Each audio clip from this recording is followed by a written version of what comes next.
안녕하세요. 4학년 여러분. 정신간호학 2를 가르치는 정한순 교수입니다. 오늘은 14장 양극성 및 관련 장애와 간호에 대해서 강의하겠습니다. 이 챕터는 바로 이전에 그 13장 우울증 장애와 관련된 부분에서 DSM-4까지는 아마 기본장애에서 이 두 가지의 진단을 묶어서 이야기를 했었던 시절이 있었습니다. 그러다가 DSM-5에 오면서 두 가지가 기본장애에서 분리돼서 독립된 진단으로 현재는 사용을 하고 있습니다. 그래서 여러분들과 우울증 장애에 대한 공부를 했고요. 그 다음에 모두 장애 중에 기본장애 중에 오늘은 연관성이 있는 양극성 장애와 그 관련된 장애에 대해서 공부를 하겠습니다. 이 챕터는 프로그램 학습성과 1번에 근거해서 교과목 학습성과 1번을 달성하는 그런 공부를 하게 됩니다. CO1 같은 경우에는 마지막에 지금 나와 있지만 전공 지식에 근거한 간호술을 수행할 수 있게 됩니다. 그래서 여러분들은 이 챕터에 대해서 공부를 하게 되면 양극성 장애 대상자들에 대해서 간호술을 수행할 수 있는 상황이 될 것이고요. 그 다음에 이 전공 지식을 어느 정도 달성했는지를 보기 위해서 기말고사 때 그것을 평가하겠습니다. 이 챕터의 학습 목표는 여러분은 이 양극성 장애를 공부하시고 나면 양극성 장애의 정의, 그 다음에 이것도 다양한 그 원인에 대한 이론이 있습니다. 그래서 원인에 대한 걸 설명할 수 있고 또 행동 특성을 설명할 수 있게 되고 또 양극성 장애 관련 질환들을 설명할 수 있게 됩니다. 다음에 마지막으로는 이런 대상자들한테 간호 과정을 적용하면서 마무리를 짓게 됩니다. 우선 양극성 장애에 대한 정의 부분입니다. 이 양극성이라는 말, 바이라는 말이 들어가죠. 양이니까 두 가지. 그 다음에 극이라고 하는 폴라가 들어가는 진단명입니다. 그래서 바이폴라 디스오더입니다. 현재는 양극성 장애라고 표현을 하는데 과거에는 이 두 가지 극을 갖고 있다는 것을 풀어서 표현하던 시절이 꽤 길었었습니다. 그래서 이걸 풀으면 두 가지 극에는 조증과 우울증에 대한 부분이 포함되거든요. 그래서 조울, 정신병, 매닉 디프레시브 사이코시스라고 표현하던 시절도 있었고요. 그 다음에 상당 부분 오랫동안 조울증이라고 해서 장애라는 표현보다는 증상으로 진단명을 대신하던 시절에 표현되던 그런 명칭으로 이제 진단명으로 사용된 기간이 있었습니다. 그래서 조울증, 매닉, 그 다음에 디프레시브, 일리스, MDI로 많이 알려졌던 진단입니다. 이 양극성 장애는 그래서 두 가지의 사파가 조증과 우울에 대한 사파가 일생 동안이라는 말은 오랜 기간이죠. 그러니까 만성이라는 개념이 들어가고요. 그 다음에 주기적으로 발생하는 재발을 잘하는 그런 질환이라는 표현입니다. 그래서 전 생애 생애 전 과정에 신중하게 관리가 돼야 되는 그런 질환입니다. 그래서 이 조증과 우울증의 에피소드가 이제 극단적으로 나타나면서 정상적인 기분의 어떤 까지도 번갈아서 나타나는 그런 질환이라고 볼 수 있겠고요. 또 재발이 잦은 질환이다라고 볼 수 있습니다.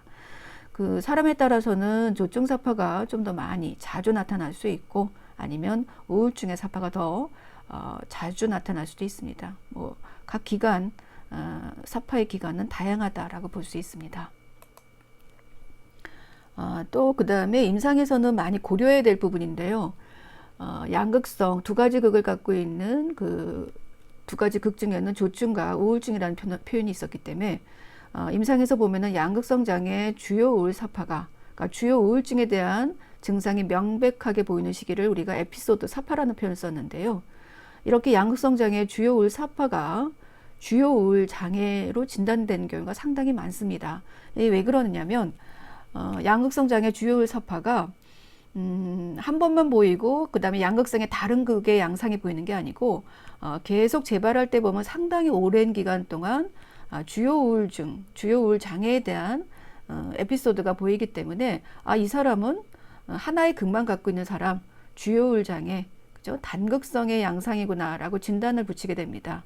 또 대부분의 대상자들은 자신의 그 질병의 어떤 흐름을 순환하는 것을 잘 인식할 수 없기 때문에 이렇게 되면은 양극성의 치료에 접근을 좀 해야 되는데 단극성의 진단을 받게 되면서 적절하지 않은 진단을 내리는 거죠. 그리고 치료도 적절하게 받지 못하기 때문에 대상자가 굉장히 오랫동안 고통받는 그런 상황이 될 수 있다는 것을 기억하셔야 됩니다. 그 다음에 자살률은 일반인에 비해서 상당히 높습니다. 그래서 양극성 장애 대상자 중에서 자살을 시도하는 율도 높고, 그 다음에 자살률도, 그래서 자살을 시도해서 성공으로 이루는 율도 굉장히 높다라는 것을 인식하면 좋겠고요.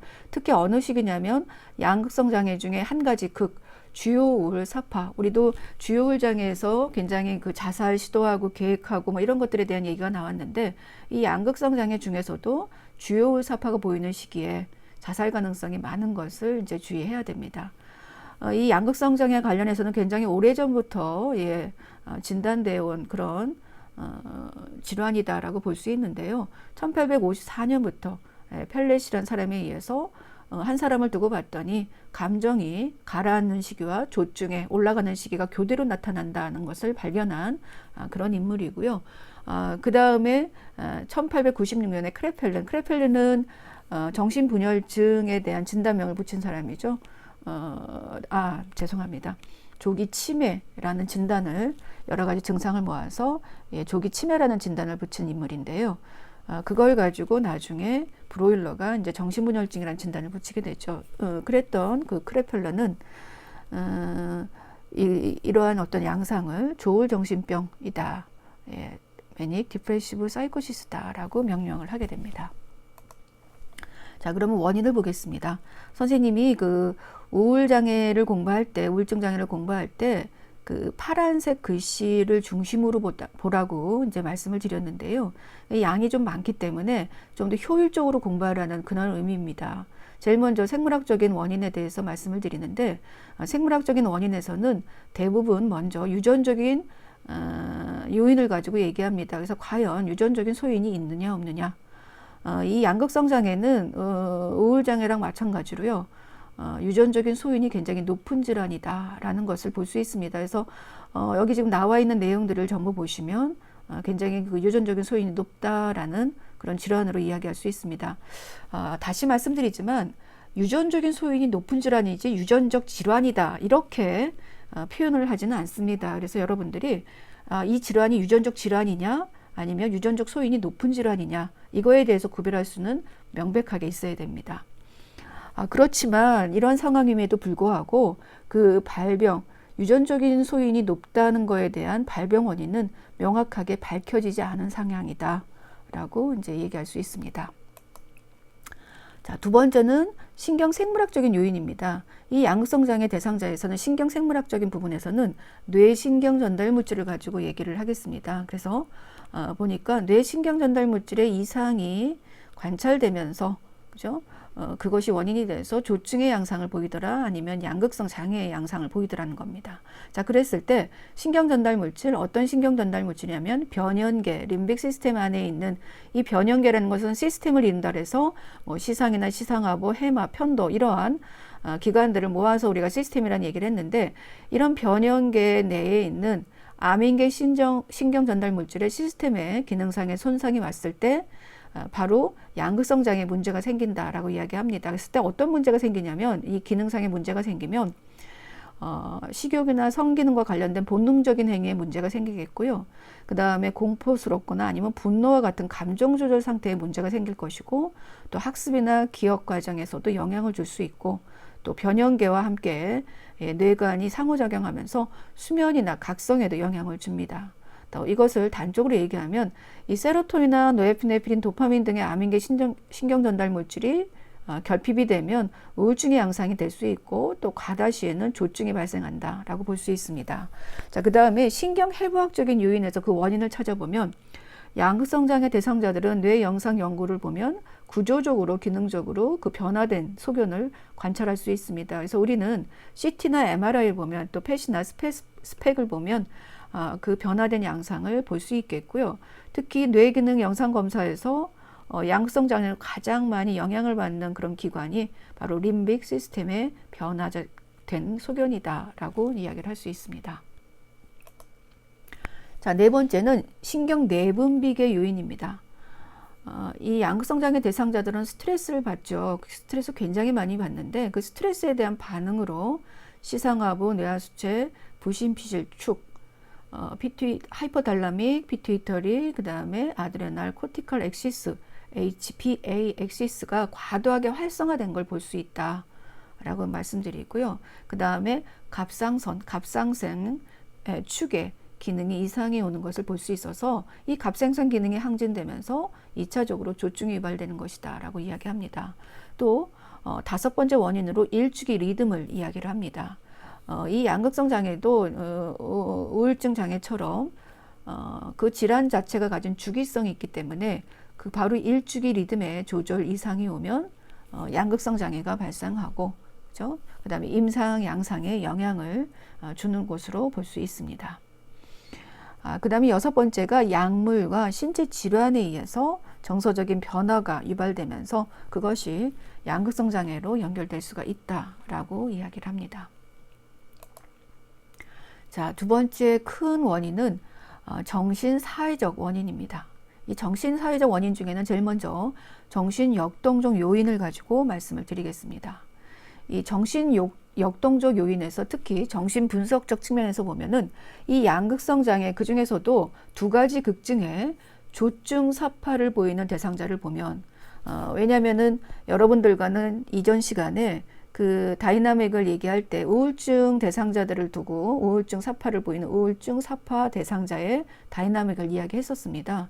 근데 이제 이번 시간에는 그래서 좀 더 이제 조증 쪽에 한 가지 축을 더 이제 포커스를 맞추면 이 양극성 장애 조증 사파가 있는 대상자들을 보면 상실감이나 자존감이 손상되는 일이 있습니다. 이거는 우울증과 거의 같은 다이나믹인데요. 그렇지만 뭐가 다르냐면 이러한 어떤 상실감도 맛보고 자존감이 손상되는데 조증 사파를 보이는 그 대상자들은 그러한 상실감이나 자존감이 손상된 것을 그대로 그걸 끌어안는 게 아니고 그걸 방어하고 보상 반응으로서 그 상황에서 조증 양상이 나타나는 것이다 라고 이야기를 하게 됩니다. 그래서 그거를 대변하는 그 학자들의 이야기를 보면 먼저 지금은 또 프로이트에 대한 얘기입니다. 그 양극성 그 장애 조증 사파를 보이는 사람들 보면은 주요우울 장애의 그 핵심적인 갈등, 다시 얘기하면 상실감을 맛보고 그것에 대해서 잘 처리되지 않으면서 그러한 공격심이 내재화돼서라는 어떤 표현을 썼었는데, 그래서 핵심적인 갈등은 동일합니다. 뭐 상실이나 자존감이 손상된 부분은 동일하지만 이 양극성 장애 조증 사파를 보이는 사람들은 상실로 인한 분노와 죄책감에 관련된 에너지가 내부로 내재와 함입되는 것이 아니고 외부로 방출되는 것이다 라고 볼 수 있겠고요. 그 다음에 두 번째, 아브라함 같은 학자도 조증이라는 것은 발달 단계에서 부모를 상실한 것과 같은 그 애도로 인해서 내재된 우울에 저항하는 그런 방어적인 행동이 바로 조증이라는 것으로 이제 설명을 하고 있습니다. 그 다음에 세 번째 멜라인 클라인 같은 사람도 조증은 바로 그냥 우울증에 대한 방어작용이다라고 보았고요. 굉장히 중요한 용어죠. 그래서 대상자들은 조증 방어를 사용해서 과대망상을 나타내는 것이다 라고 주장을 하고 있습니다. 자, 그 다음에는 인지적 요인입니다. 자, 인지적 요인에서는요, 보시면 양극성 장애에서 주요 우울 사파를 보이는 대상자들 보니까 이거는 단극성이라고 하는 하나의 극만 보였던 주요 우울 장애의 인지이론을 확장시킨 것과 같다, 동일하다. 그래서 이런 양극성 장애 주요 우울 사파를 보이는 대상자들을 보니까 자기 자신이나 또 세상에 대해서 부정적인 생각을 갖고 있고 그것이 우울증을 발생하는 그런 상황을 갖게 하더라는 거죠. 그 다음에 또 다른 하나의 극은 이제 조증 에피소드를 보이는 대상자겠죠. 이런 양극성 장애 조증 에피소드를 보이는 대상자들은 단극성 우울증 대상자와 마찬가지로 현실을 해석하는 데 있어서 굉장히 왜곡이 와 있는 그런 인지의 왜곡을 볼 수 있다라고 이야기합니다. 그 다음에 이 인지, 생각에 대해서 우울증 대상자들은 자기도 모르게 자동적으로 드는 생각이 상실에 대한 또 실패에 대한 생각을 주제로 많이 생각이 들고요. 그 다음에 조증 대상자들은 자동적으로 드는 생각이 성공과 획득에 대한 그런 생각들을 많이 갖게 된다는 겁니다. 그래서 예를 들면 조증 대상자들은 어떤 상황에서도 충분히 열심히 노력한다면 어떤 것도 뛰어나게 잘할 수 있어 라고 그냥 자동적으로 그런 생각들이 드는 거죠. 그렇기 때문에 이 인지행동 치료를 통해서 양극성 대상자들의 잘못된 인지 과정과 행동을 수정하게 되면 이 이제 기분장애이기 때문에 이것도 재발이 많다라고 초두에 말씀드렸는데 재발을 막는데 굉장히 효과적이다. 그래서 인지행동 치료 이거 이제 그 무드 디소다 특히 우울증 환자한테도 좋지만 이 행동이 들어가는 인지 치료뿐만이 아니고 인지 행동 치료는 양극성 장애 환자들한테 굉장히 도움이 되는 치료다라고 이야기를 합니다. 자, 세 번째는 환경적 스트레스 요인입니다. 이 양극성 장애 대상자들은 처음 발병하기 직전에 스트레스에 노출되는 그런 생활 사건을 많이 경험하게 됩니다. 이제 이게 문제가 되는 거죠. 그래서 이미 초발 때 동반된 스트레스가 뇌에 생물학적인 변화를 일으키게 됩니다. 그래서 그 다음부터는 스트레스 상황에서 다시 재발을 하는 경우도 흔하지만 특별한 스트레스 없이도 재발할 수 있는 그런 위험성이 증가하는 걸 볼 수 있습니다. 그래서 가족이나 친구의 사회적인 지지가 굉장히 중요합니다. 왜냐하면 이들의 어떤 지지가 스트레스의 나쁜 그 상황을 좀 보호해 줄 수 있고 완충 역할을 해줄 수 있기 때문에 가족이나 가까운 친구의 지지가 굉장히 중요하다라고 볼 수 있겠고요. 그 다음에 이 환경적 스트레스 요인의 그 원인을 이야기할 때 표출 정서가 격한 경우에도 스트레스가 가중돼서 그것이 원인이 돼서 발병이 될 수도 있다라는 겁니다. 그래서 표출 감정 정도가 높은 가정에 있는 양극성 장애 대상자가 감정 표출 정도가 낮은 가정에 비해서 조증이나 우울 증상을 더 많이 보이는 그런 어떤 상황들을 갖고 있기 때문에 이 표출 정서가 어떠냐 이런 것들이 바로 스트레스와 연관되고 그것이 병의 경과를 더 악화시키는 쪽으로 가기 때문에 원인에 대한 이야기로 할 수 있습니다.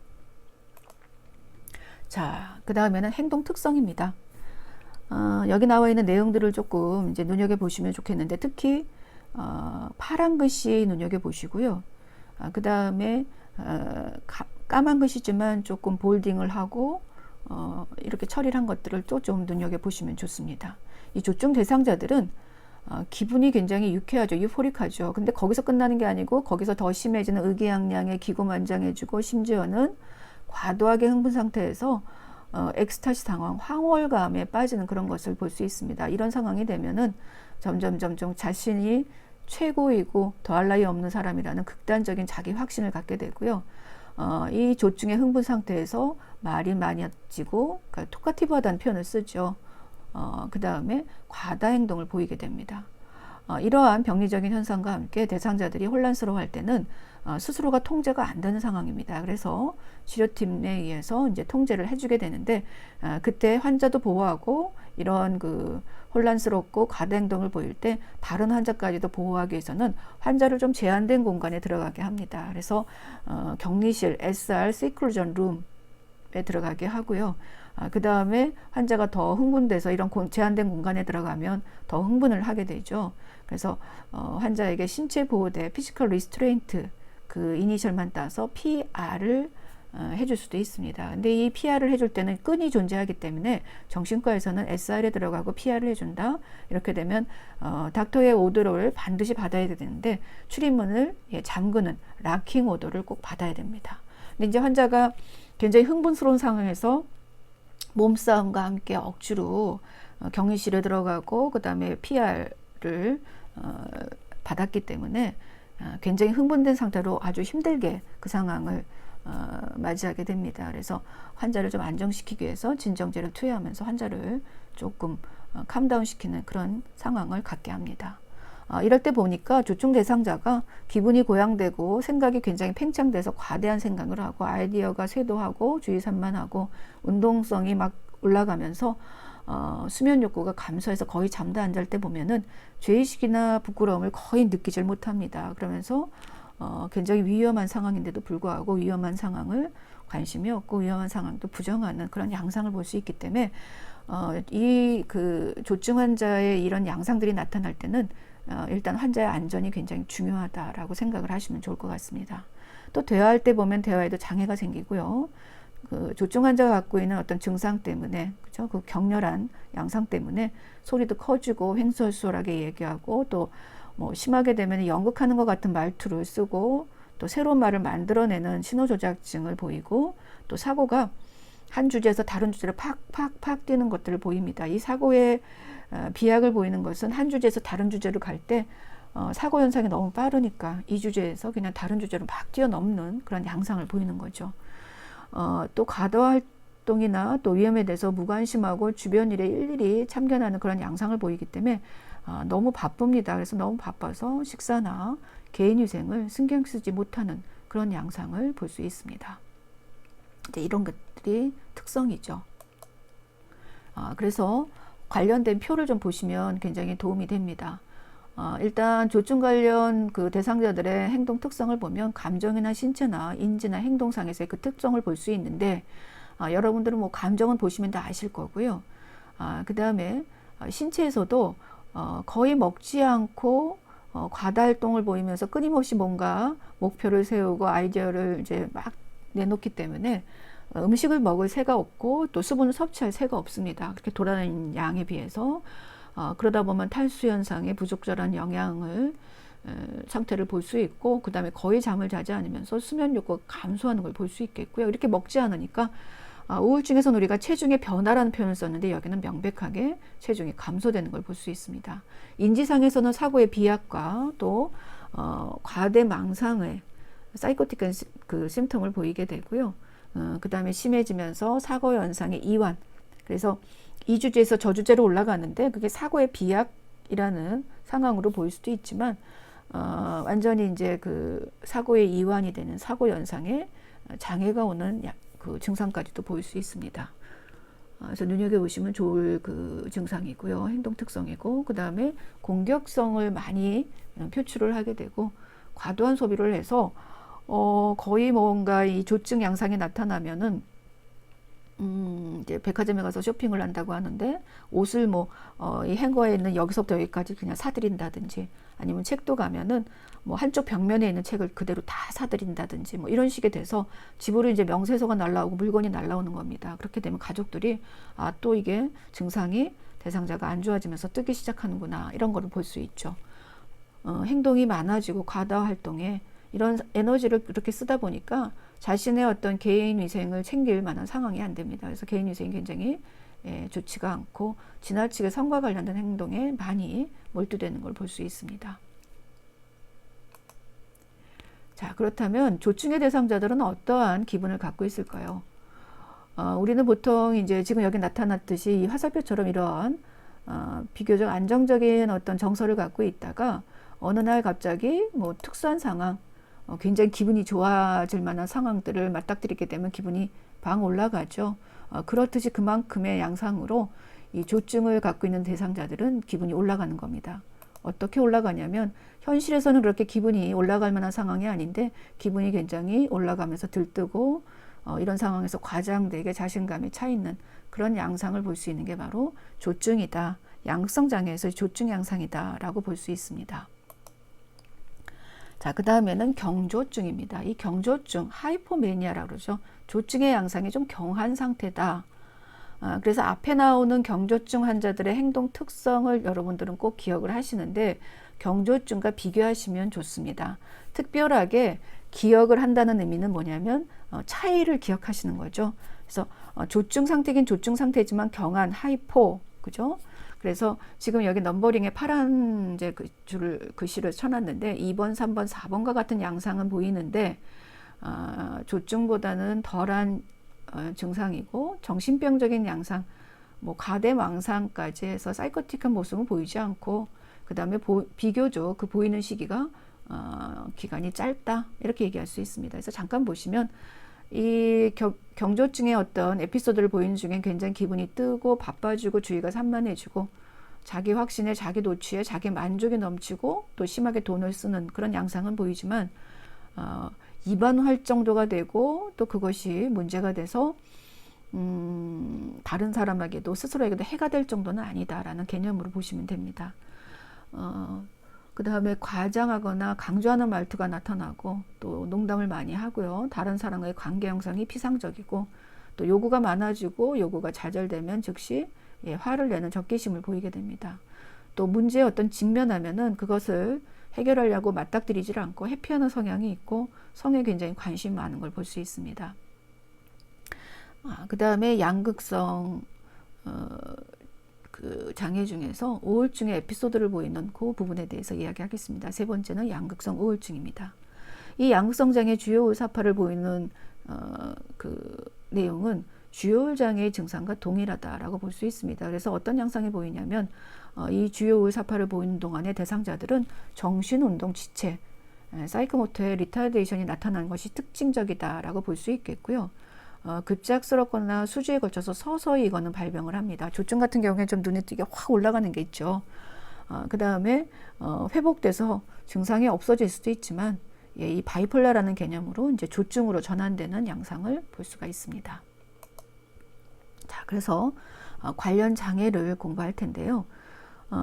이렇게 여러 가지 관련 장애가 있지만 우리는 제1형 양극성 장애, 제2형 양극성 장애, 그 다음에 순환성 장애에 대해서 공부를 오늘은 하겠습니다. 먼저 제1형 양극성 장애입니다. 바이폴라 1 디스오더인데요. 이거의 정의는 두 가지 극이니까 제1형 같은 경우에는 조증과 주요 우울증이 교대로 나타나거나 아니면 조증이 반복적으로 나타나는 장애다라고 꼭 기억을 하셔야 됩니다. 그래서 제1형 양극성 장애는 조증 사파가 있느냐 없느냐 이걸로 그 양극성 장애 1이라는 제1형 양극성 장애의 유무를 정하게 됩니다. 그게 무슨 말이냐면 조증과 우울증을 번갈아 가다가 그죠? 교대로 가다가 그 다음에 현재 입원할 때 보니까 이런 경우가 있습니다. 조증 에피소드를 입원하는 경우도 있고요. 조증과 우울증이 주요 우울 장애가 쭉 번갈아 가다가 그 다음에 우울의 에피소드로 입원하는 경우가 있습니다. 그 다음에 두 개가 번갈아 가다가 조증과 우울증의 사파가 에피소드가 믹스돼서 혼합돼서 나타나는 그래서 입원하는 경우도 있습니다. 그 다음에 입원할 때 보니까 두 개가 번갈아 가다가 경한 하이퍼매닉 에피소드로 또 문제가 노출될 수도 있습니다. 그 다음에 믹스돼서 나타나는데 경한 우울의 양상으로 또 번갈아 가다가 이제 이런 에피소드로 보일 수도 있는데 반드시 그 경과상에서 조증이 존재하겠죠. 그 다음에 또 하나는 조증이 반복적으로 나타나는 장애도 제1형이라고 표현합니다. 이게 뭐냐면 주요 우울 장애 같은 경우에는 단극성이라는 한 가지 극이라는 표현을 썼잖아요. 그럼 조증도 반복적으로 한 가지 극만 나타내면 이것도 단극성이라는 표현을 써야 되는데 조증만은 반복적으로 나타나면 이거는 바이폴라라는 개념을 씁니다. 그래서 조증과 주요 우울이 교대로 나타나는 양상이나 아니면 조증이 계속 반복적으로 조증만 나타나도 이때는 양극성 장애라는 표현을 쓰고 이때는 제1형과 2형이 있을 때 제1형이라는 표현을 쓰게 됩니다. 그래서 반드시 제1형에는 과거로부터 봤을 때 아니면 현재 반복적으로 나타났을 때 조증이 반드시 조증 에피소드가 반드시 있어야 붙여주는 진단이다라는 개념을 가지십시오. 그러나 이거는 조증이라는 거야 어떤 기분에 대한 걸에 포커스를 맞추는 게 아니고요. DSM-5 진단 기준에 따르면 기분뿐만이 아니고 활동성이나 에너지의 변화도 같이 포함해서 진단을 붙이게 됩니다. 그래서 보니까 DSM-5에 따른 조증 사파의 진단 기준을 보니까 비정상적으로 들뜨거나 의기양양한 하거나 또 과민한 기분에 문제가 있는 부분 또 그 다음에 목표 지향적인 활동 그래서 굉장히 이제 활동량이 많아지겠죠. 그리고 에너지가 증가하는 것이 최소 일주일 동안 봤더니 거의 매일 하루 중에 대부분 지속되는 분명한 기간이 반드시 있어야 조증 사파 그죠? 에피소드란 말은 증상이 명백하게 보이는 시기와 보이지 않는 시기가 구분될 정도의 증상이 명백하게 보이는 시기를 에피소드라고 했기 때문에 이 조증 사파에 대한 양극성 장애 1형의 조증 사파가 보이는 진단 기준은 최소한 일주일간 봤더니 증상이 명백하게 나타나야 되는 겁니다. 그 다음에 기분뿐만이 아니고 증가된 에너지의 문제, 또 활동이 증가되는 그런 기간 중에서 밑에 나와 있는 7가지를 말씀을 드릴 텐데 그 중에 3가지 이상을 보이면, 그죠? 그러면서 평소 모습에 비해서 변화가 뚜렷하고 심각할 정도로 나타나면, 예, 이거는 조증사파의 어떤 부분이다. 제1형의 양극성 장애 중에서 조증사파가 명백하게 나타나는 기간이다 라고 이야기를 합니다. 이렇게 보시면 자존감에 대한 부분, 또 수면에 대한 부분, 그래서 3시간만 자도 충분하다고 느끼는 경우가 있습니다. 이것도 문제겠죠. 그 다음에 말을 계속 하기 때문에 끊기 어려울 정도로 계속 말을 할 때, 이제 우리는 이거를 이상행동 이해에서 언어 압박이라는 표현을 썼는데요. 그죠? 그래서 굉장히 이제 말을 많이 하는 겁니다. 그 다음 사고에 비약이라든가 꼬리에 꼬리를 무는 어떤 그런 이야기들을 계속하는 상황. 그 다음에 주의가 이제 산만한 겁니다. 중요치 않고 사소한 외적 자극에 이제 쉽게 쏠리는 그런 양상을 볼 수 있죠. 그 다음에는 목적 지향적인 활동입니다. 직장이나 학교에서의 사회적인 활동이나 성적인 활동에 이제 목적 지향적인 활동이 증가하는 거고요. 이런 데서 이제 활동량이 증가하는 거고, 그 다음에 정신 운동성 초조를 보일 수 있겠고요. 그 다음에 고통스러운 결과를 초래할 가능성이 높은데도 불구하고 그런 높은 활동에 지나치게 몰두하는, 그래서 거의 통제 안 되게 자제되지 않은 상황에서 물건을 엄청나게 구입을 하고 성적인 부분에 무분별한 행위를 보이고 무모하게 사업을 추진했다가 또 큰 일을 당하게 되는 이런 상황들을 볼 수 있습니다. 이런 그래서 기분 장애가 사회적으로 직업적으로 어떤 기능에 현저한 손상이 초래할 정도로 심각한지, 그죠? 그 다음에 자해나 타해를 예방하기 위해서 반드시 입원이 필요하다든지 아니면 정신병적인 양상이 동반되는 그런 상황의 양상일 때는 우리가 이제 조증의 어떤 부분이다라고 해서 도움을 줘야 되는 상황이라고 볼 수 있습니다. 그렇지만 이 조증의 사파가 어떤 물질, 뭐 남용 물질이나 치료 약물에 의한 어떤 물질의 생리적인 효과나 다른 의학적인 상태로 인한 것은 아니어야 그 양극성 장애 1형의 조증 사파라는 표현을 쓰게 됩니다. 유병률은요, 우울증이랑 좀 차이가 있죠. 주요우울 장애 같은 경우에 여자가 훨씬 많았는데, 그죠? 우울증 같은 경우에는 근데 이건 성별 차이가 없다는 거를 볼 수 있겠고요. 그 다음에 제1형 양극성 장애 대상자의 한 50%는 처음에 발병하고 나면 한 2년째 두 번째 발병을 경험한다. 그러니까 재발성 굉장히 문제가 큰 장애다라고 보시면 되겠고요. 그걸 입증하는 것이 한 번에 조증사파를 가졌던 사람의 대부분은 반복적으로 기분사파의 양상을 이제 지니게 된다라고 볼 수 있습니다. 자, 그러면 그 다음에는 재발성 주요 우울 사파를 경험한 청소년들 가운데 약 10%에서 15%가 제1형 양극성 장애로 발전한다는 겁니다. 자, 주요 우울 사파를 보인 사람이 제1형 양극성 장애로 만약에 발전한다면 이런 사람이 주요 우울 사파를 보이던 친구가 청소년이 이제 병원에 입원을 했어요. 만약에 그랬을 때 제1형의 양극성 장애로 발전할 소지가 있다면 간호사는 어떤 부분을 사정해야 되겠습니까? 자, 그러면 바이폴라인데 주요 사파를 보이면서 들어왔기 때문에 앞으로 양극성 장애로 갈 확률이 높다. 그것도 제1형. 그러면 여러분들은 반드시 사정할 때 조증 사파가 있었는지 없었는지를 반드시 사정을 해야 됩니다. 그 다음에 출생 후 2주 이내에 정신증적인 사파를 경험한 여성들은 후에 제1형 양극성 장애로 발전할 가능성이 있다. 그래서 여러분들은 아마 우울장애에서 산후정신병 포스트파텀 사이코시스를 가지고 얘기했던 것을 기억하시면 됩니다. 그 다음에 예후를 보시면 예후가 좀 더 나쁜 쪽, 예후가 좋은 쪽에 대해서 한번 읽어보시면 도움이 되겠습니다. 자살률을 보면은 일반인에 비해서 굉장히 높고요. 그 다음에 특히 자살의 위험성은 급성기라고 할 수 있는 질병 초기에 굉장히 높은 것을 유념해 둬야 됩니다. 자, 그 다음은 제2형 양극성 장애입니다. 이 양극성 장애의 제2형은요, 바이폴라 2 디소더는 일생 동안에 한 번 이상의 주요우울 장애가 있어야 됩니다. 그죠? 이 한 가지 극이 주요우울 장애입니다. 제2형에서는. 그 다음에 두 번째 말씀드린 게 최소 한 번 이상은 경조증, 하이퍼매닉한 에피소드가 있는 경우에 이때를 바이폴라 2 디소더다라고 얘기합니다. 이 제2형에서는 앞에 제1형에서는 조증에 대한 게 굉장히 이제 초점이 맞춰졌다면 이 제2형은 우울증이 주를 이루는 양극성 장애가 바로 제2형이다라고 기억을 하시면 좋습니다. 그럼 이때 나타나는 하이포매닉 그 에피소드는 보통 4일 이상 지속된다라고 볼 수 있겠고요. 그 다음에 기능 변화가 다른 사람의 눈에 띌 정도이지만 그 조증 사파처럼 사회적 직업적인 장애를 초래하거나 입원을 필요로 할 만큼의 심하지는 않은 상태의 경한 상태를 경조증 사파에서는 볼 수 있다라고 기억하시면 됩니다. 그 다음에 이건 좀 기억하셔야 되겠죠. 주요울 사파로 시작해서 나중에 경조증 사파가 나타나기 전까지 이 사람이 제2형 양극성 장애야? 이거 알기 힘들다는 얘기입니다. 다시 얘기하면 초기에 얘기했지만 그 경조증 사파를 처음으로 보이기 그 전까지 굉장히 오랫동안 수차례에 걸쳐서 주요울 장애만 계속 앓는 겁니다.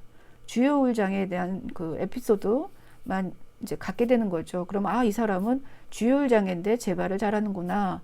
이렇게 갖는 경우에 한참 만에 이제 경조증 사파를 보이게 된다면 이 사람은 단극성에서 양극성의 진단으로 바뀌어 버리는 거죠. 그래서 진단이나 치료가 굉장히 중요하다. 왜? 대상자가 고통을 받을 수 있기 때문에 라고 하는데 이 경조증 사파는 본인이 어떤 병적인 것이라고 인식 못할 정도로 오기 때문에 주변 사람들이 정보를 줘서 진단을 내리게 하는데 굉장히 도움을 줄 수 있어야 됩니다. 제2형 양극성 장애는 주요 그 기분의 문제가 주요울 장애라고 했습니다. 우울증이라고 했죠. 그렇기 때문에 남성보다 이거는 A형에서는 비슷하다고 했죠. 동일하다고 했는데 여성에게서 더 흔하다라고 볼 수 있습니다. 자살률 보시면 그 E형 양극성 장애를 경험한 사람의 한 15% 정도에서 자살 시도를 하는데요. 이거는 제2형은 주요울 장애가 더 포커스가 초점이 된다라고 얘기했기 때문에 보시면은 제2형 양극성 장애 대상자는 많은 시간을 우울증 상태로 지내게 됩니다. 그래서 이제 기분의 불안정성으로 인해서 이들은 직업이나 사회적인 기능에 심각한 장애를 동반할 정도로 그 이제 우울한 상태를 더 많이 보낸다라고 볼 수 있겠고요. 그런 상황에서 이제 학교에서의 어떤 문제, 직장에서의 문제, 결혼 생활의 문제, 또 물질에 대한 거에 의존할 수밖에 없는 그런 다이나믹을 갖게 되고 질환에서 보면은 섭식장애, 신경성 식욕부진증이나 신경성 폭식증의 문제가 나올 수도 있겠고 또 주의력 결핍, 과잉행동장애라고 하는 ADHD에 대한 문제도 같이 관계할 수 있겠고 또 불안장애 중에서 굉장히 문제가 심각하다 할 수 있는 공황장애나 또 사회공포증, 또 경계성, 성격장애 등과도 밀접하게 연관이 된다라고 볼 수 있습니다. 자, 그 다음에는 급성 순환형입니다. 레피드 사이클링. 이거는 빠른 순환을 보인다라는 표현인데요. 제2형 양극성 장애 대상자의 한 5%에서 15%에서 보니까 1년 동안에 적어도 4회 이상의 경조증 증상을 쭉 보이든지 아니면 주요울 사파를 계속 보이는 겁니다. 그럴 때 우리가 붙이는 것이 급성 순환형인데 예후 굉장히 안 좋고요. 이 나이가 들수록 기분 사파, 경조증의 사파나 주요울 사파가 나타나는 그 간격이 굉장히 짧아지는 것을 볼 수 있다. 그래서 점점점 예후가 나빠지는 쪽으로 갈 수 있다라고 하는데 이런 경우가 심하진 않지만 나타났을 때는 굉장히 이제 예후가 안 좋기 때문에 잘 눈여겨 봐야 되는 거죠. 그래서 1년 동안에 봤더니 적어도 이런 어떤 기분장애 문제가 굉장히 빨리 순환돼서 빨리 전환돼서 나타나느냐 이런 것들을 이제 봐야 됩니다. 자, 그 다음에 세 번째가 순환성 장애입니다. 사이클로사이믹 디스오더입니다. 이거는 제2형 양극성 장애의 좀 더 경한 상태다라고 얘기할 수 있겠고요. 기간이 중요합니다. 최소 2년 동안 봤더니 지속되는 그 만성의 오랜 기간의 기분 장애라고 얘기할 수 있겠고요. 이 순환성 장애 같은 경우에는 제2형 양극성 장애 경한 상태라고 했기 때문에 그 경조증은 그대로 있지만 그 우울은 경한 우울증의 사파가 경조증과 경우울증의 사파가 교대로 수체로 나타나는 것이 순환성 장애입니다. 특징 기억하셔야 되는데요. 제1형 양극성 장애, 조증과 우울증, 주요울 장애가 번갈아 보이는 그죠?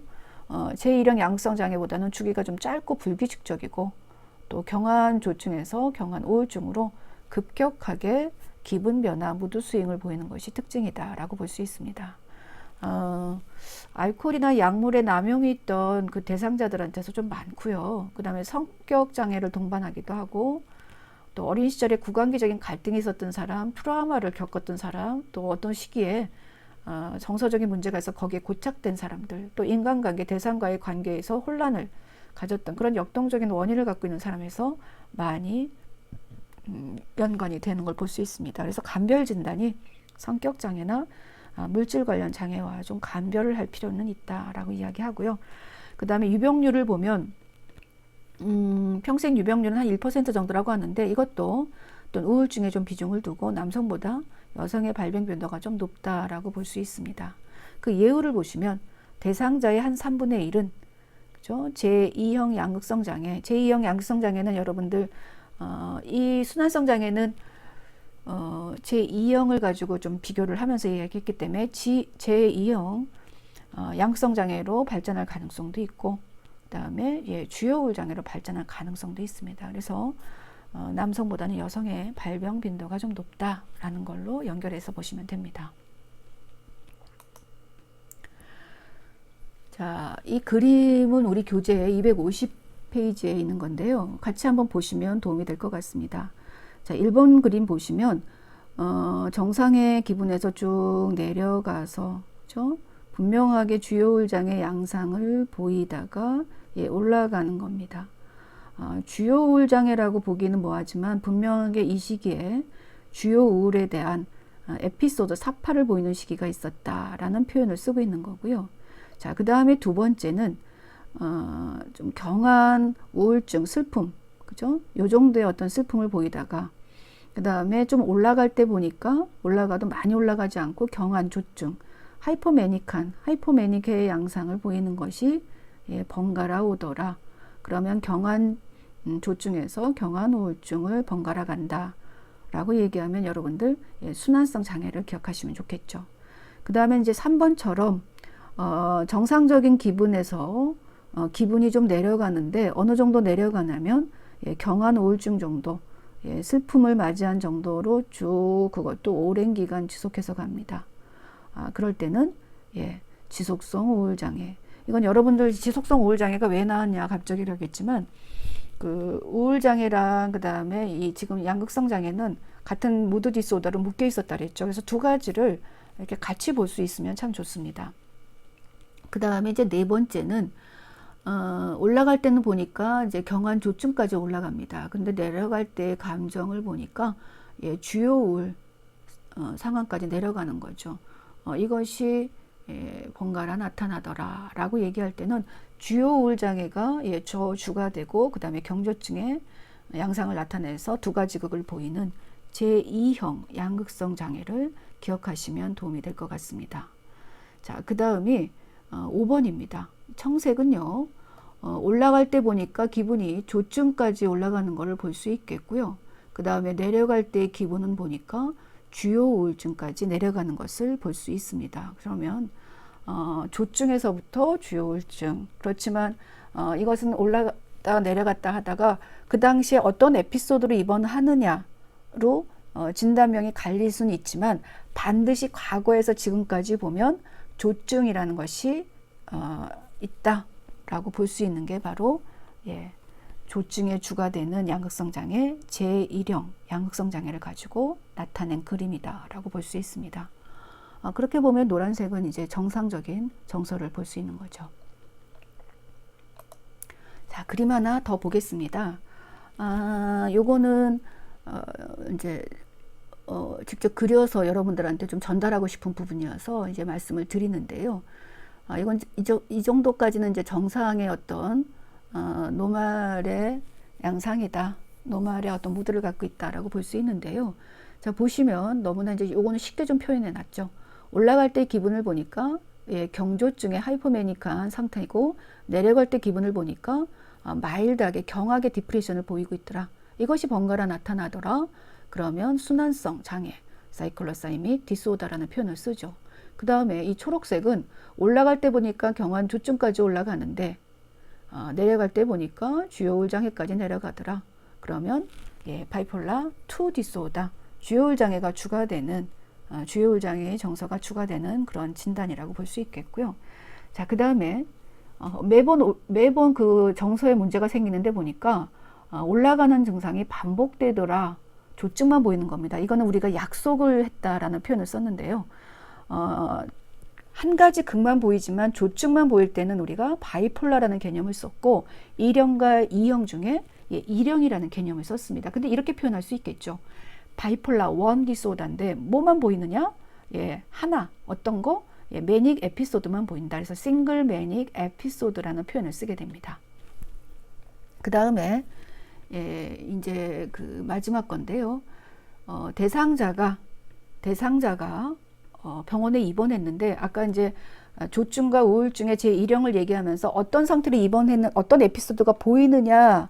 그렇지만 그 에피소드가 보여도 과거에는 반드시 조증과 우울증이 번갈아 갔다라는 표현을 썼죠. 그거에 대한 그림입니다.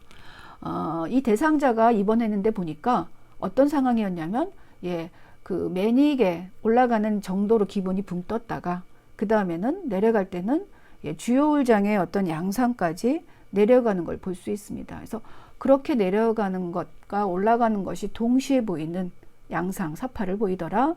이거는 바로 바이폴라 1 디소더 제1형을 얘기하는 거고요. 그리고 이 당시에 같이 두 가지가 계속해서 번갈아 보이더라. 이럴 때는 우리가 혼합형 사파라고 표현하는 믹스드 에피소드입니다. 그래서 바이폴라 1 디소더 믹스드 에피소드다라고 표현을 하죠. 이렇게 얘기해서 여러분들한테 지금까지 바이폴라 디소더에 대한 개념을 이야기했고요. 그 다음에 어떠한 에피소드를 보이느냐에 따라서 그 조증의 상태, 그 다음에 경조증, 그 다음에 주요 우울장애처럼 바이폴라의 주요 우울 사파 보이는 이렇게 세 가지로 나눠서 설명을 드리고 특성에 대해서도 설명을 드리면서 좀 구분할 수 있었어야 되고요.